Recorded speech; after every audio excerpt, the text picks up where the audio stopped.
Lab के अंदर बहुत सारे साइंटिस्ट मिल करके एक ऐसे मिनी ब्रेन का निर्माण किया है जो कि आने वाले टाइम में या न्यूरो साइंस में रिवॉल्यूशन का काम करेगा। इससे हम ब्रेन डेवलपमेंट की स्टडी कर सकते हैं, अंडरस्टैंडिंग न्यूरोलॉजिकल डिसऑर्डर जैसे ऑटिज्म, साइजोफ्रेनिया, एपिलेप्सी, जिसे हम कह देते हैं बेटा कि मिर्गी का दौरा पड़ रहा है, ऐसे रोगों की हम क्या कर सकते हैं, अंडरस्टैंडिंग कर सकते हैं, या ब्रेन कैसे काम करता है, किसी भी प्रोसेस को कैसे रेगुलेट करता है, ये सब की भी हम आगे जा करके क्या कर सकते हैं, पढ़ाई कर सकते हैं, इसके बारे में जान सकते हैं। चाहे वो माइक्रोब्स हो, चाहे वो अमीबा हो, है ना, उसके पास ब्रेन नहीं होता, उसके पास न्यूरल टिश्यू नहीं होते हैं, लेकिन फिर भी वो पानी के अंदर अगर रह रहा है वो समझ जाता है कि ये फूड पार्टिकल है, ये पत्थर का टुकड़ा है। हेलो एवरीवन, स्वागत है आप सभी का केजीएस के इस बेहतरीन प्लेटफॉर्म पर। आज मैं फिर उपस्थित हूँ एक नए टॉपिक के साथ, जहां हम पढ़ते हैं रविवार को शाम को 7 बजे साइंस और टेक्नोलॉजी का वो करंट अपडेट जो आपको बहुत जानना जरूरी होता है, या आप तक वो इंफॉर्मेशन इस वीडियो के माध्यम से पहुंचती है। तो आज का जो हमारा टॉपिक है वो है मिनी ब्रेन्स, यानी कि लैब के अंदर बहुत सारे साइंटिस्ट मिल करके एक ऐसे मिनी ब्रेन का निर्माण किया है जो कि आने वाले टाइम में या न्यूरो साइंस में रिवॉल्यूशन का काम करेगा। तो आज हम इसी टेक्निक को देखेंगे कि कैसे एक मिनी ब्रेन को लैब में बनाया गया है, क्या वह इंसानों की तरह जो ब्रेन होता है उसकी तरह काम करता है या नहीं करता है, इसी पर आज हम बात करेंगे। तो आज का हमारा टॉपिक है mini brain, a revolution in neuro science. तो क्या है, चलिए पढ़ते हैं, देखते हैं। सबसे पहली चीज कि टिनी lab grown 3D cluster of the brain like tissues. तो हमने ऐसा मतलब टिश्यू बनाया है जो ब्रेन लाइक है, मतलब उसको हम मिनी ब्रेन भी कह रहे हैं। आगे, derived from the human pluripotent stem cell. अगर बात करें स्टेम सेल की तो वो सेल होती हैं जो बॉडी के किसी भी ऑर्गन या किसी भी पार्ट को बना सकती हैं।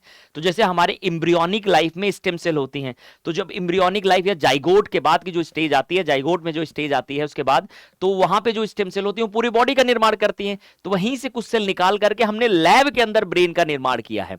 तो अगर हम बात करें mimic some structure and function of the human brain, तो ये जो हमने स्ट्रक्चर बनाया है ना, इसे हम कह देते हैं बेटा कि ये ह्यूमन की तरह, जो ह्यूमन की तरह ना बोल करके ह्यूमन के ब्रेन की तरह काम करने में सक्षम है, मतलब उसकी तरह ये सोचने में सक्षम है, उसमें न्यूरॉन्स विकसित हुए हैं। अच्छा, ये जो कारनामा है किसने किया है, तो ये है जॉन हॉपकिंस जो यूनिवर्सिटी है उन्होंने बनाया, और इसका नाम रखा मल्टी रीजन ब्रेन ऑर्गेनाइड, या हम बोलेंगे सिंपल में मिनी ब्रेन। तो ये बहुत ही शानदार खोज है।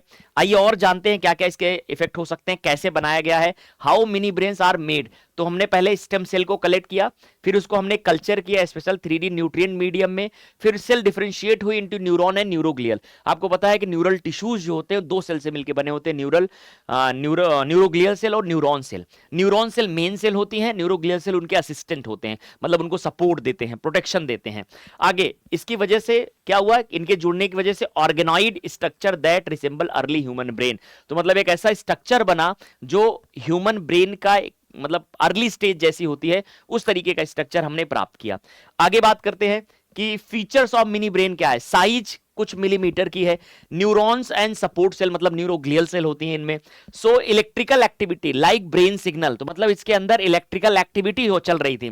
Can survive for month in lab conditions, मतलब समझे ये जो मिनी ब्रेन हमने बनाया है ना, ये ऑर्गेनॉइड, ब्रेन ऑर्गेनॉइड बोल रहे हैं, ये मतलब कुछ मंथ तक लैब के अंदर जिंदा रहा। और mimic early stages of human brain development, मतलब ये ह्यूमन का जो ब्रेन डेवलपमेंट होता है उसकी जो अर्ली स्टेजेस आते हैं उनकी तरह रिएक्ट करता है, उनकी तरह काम करता है, उनकी तरह मिमिक करता है। मिमिक मतलब उनकी तरह एक्टिंग करना बेटा, है ना। एप्लीकेशन क्या है साइंस में और मेडिसिन में, तो स्टडीइंग इन ब्रेन डेवलपमेंट, मतलब इससे हम ब्रेन डेवलपमेंट की स्टडी कर सकते हैं। अंडरस्टैंडिंग न्यूरोलॉजिकल डिसऑर्डर जैसे ऑटिज्म, साइजोफ्रेनिया, एपिलेप्सी, जिसे हम कह देते हैं बेटा कि मिर्गी का दौरा पड़ रहा है, ऐसे रोगों की हम क्या कर सकते हैं, अंडरस्टैंडिंग कर सकते हैं। ड्रग टेस्टिंग कर सकते हैं पर्सनलाइज्ड मेडिसिन के लिए। रिसर्च ऑन इन्फेक्शंस पर हम कर सकते हैं जैसे Zika virus. Potential in regenerative medicine, तो इन सब में इनका एप्लीकेशन रोल है कि ये जो ब्रेन हमने बनाया है। आगे अगर हम बात करें तो ethical alternative to the testing on human and हम बोल सकते हैं कि एनिमल ब्रेन्स, तो हम सबसे पहली चीज एडवांटेज में देखें तो इथिकल क्या कर सकते हैं, अल्टरनेटिव देख सकते हैं ह्यूमन और एनिमल ब्रेन्स का। फास्टर एंड चीपर बोल सकते हैं कि रिसर्चर मॉडल हो सकता है, can be customise using patients own cell, तो हम इसको कस्टमाइज भी कर सकते हैं। अगर देखो ना, अगर हमने ब्रेन को ऐसे बनाया है तो ब्रेन की एक्टिविटी को हम नाप सकते हैं। जैसे बहुत सारी थ्योरीज है ब्रेन के अगेंस्ट, कि हम ब्रेन जो है इतना परसेंट यूज कर पाते हैं, इन्होंने इतना परसेंट यूज किया तो इसलिए दुनिया में साइंटिस्ट बने। तो इन सब चीजों पर बहुत जो विस्तृत रूप से अध्ययन कर सकते हैं वो सब चीजें हमारे सामने आ जाएंगी। ठीक है, आगे अगर हम बात करें तो एक चीज और लिखा है, the beauty of mini brains, lab grown bundles of brain cell may be future of drug testing. तो हो सकता है हम ड्रग टेस्टिंग के लिए भी यूज कर सकें, या ब्रेन कैसे काम करता है, किसी भी प्रोसेस को कैसे रेगुलेट करता है, ये सब की भी हम आगे जाकर के क्या कर सकते हैं, पढ़ाई कर सकते हैं, इसके बारे में जान सकते हैं। तो लिमिटेशंस की अगर हम बात करें तो do not fully replicate complex human brain. तो सबसे पहली चीज जो निकल के आ रही है कि ये पूरी तरीके से रेप्लिकेट नहीं कर पा रहा है जो कॉम्प्लेक्स हमारा ह्यूमन ब्रेन होता है उसकी तरह। नो वेस्कुलराइजेशन, मतलब इनमें ब्लड वेसल्स डेवलप नहीं हो पा रही। Limited size and life span है इसका। और इथिकल डिबेट हो रही है कॉन्शियसनेस पर, तो एक तरीके की जो इथिकल डिबेट है। तो ये हमारा रियल ब्रेन है जिसमें एक्सेसिव वेस्कुलर नेटवर्क होता है, मतलब ब्लड वेसल्स वगैरह होती हैं, कॉम्प्लेक्स कॉर्टिकल फोल्ड्स होते हैं।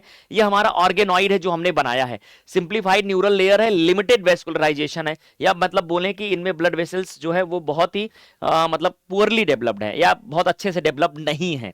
ठीक है, आगे अगर हम बात करें इथिकल कंसिडरेशन क्या होता है, तो कॉन्शियसनेस जैसे हमने बोलते हैं ना कि समझने की और इन्वायरमेंट को समझने की जो क्षमता है हमारे अंदर, चाहे वो माइक्रोब्स हो चाहे वो अमीबा हो, है ना, उसके पास ब्रेन नहीं होता, उसके पास न्यूरल टिश्यू नहीं होते हैं, लेकिन फिर भी वो पानी के अंदर अगर रह रहा है वो समझ जाता है कि ये फूड पार्टिकल है, ये पत्थर का टुकड़ा है।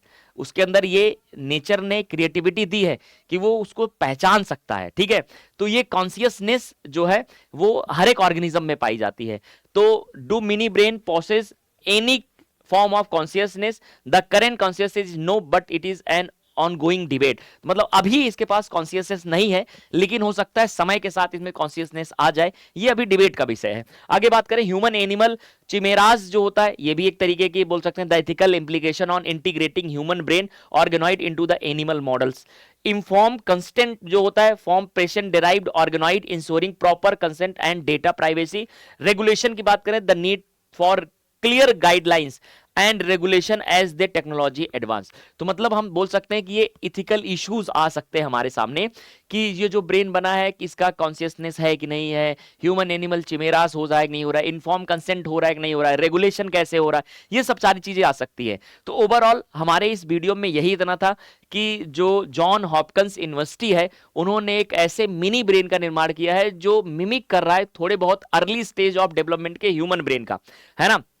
तो ये आगे अभी रिसर्च का विषय है, इस पे बहुत सारी रिसर्चेज अभी चल रही हैं, आगे जो भी होगा हम आपको अपडेट करा देंगे। वैसे मैं आपको एक बार और याद दिला दूं कि हम हर रविवार को शाम को 7 बजे लेके आते हैं साइंस और टेक्नोलॉजी की वो करंट अपडेट जो पूरी दुनिया में चल रही हैं। तो चलिए मिलते हैं नेक्स्ट वीडियो में, तब तक के लिए नमस्कार, bye bye, take care, God bless you.